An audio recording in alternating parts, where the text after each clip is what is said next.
இதே ஆயிலில் தான் இப்போ போட போகிறேன்.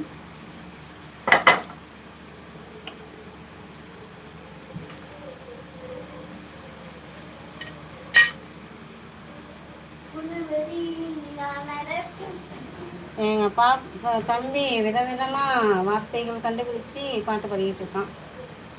நான் அப்படி தான் பாட்டு பாடிக்கிட்டு இருப்பான். இன்றைக்கி நிறைய இடத்துல வந்து காலையிலையும் ஃபங்க்ஷனு, ஈவினிங்கும் ஃபங்க்ஷனு, செம கூட்டம். பாவம் நல்லா தவிச்சு போயிட்டாங்க. நிற்க கூட இடம் இல்லாமல் ட்ரெயினில்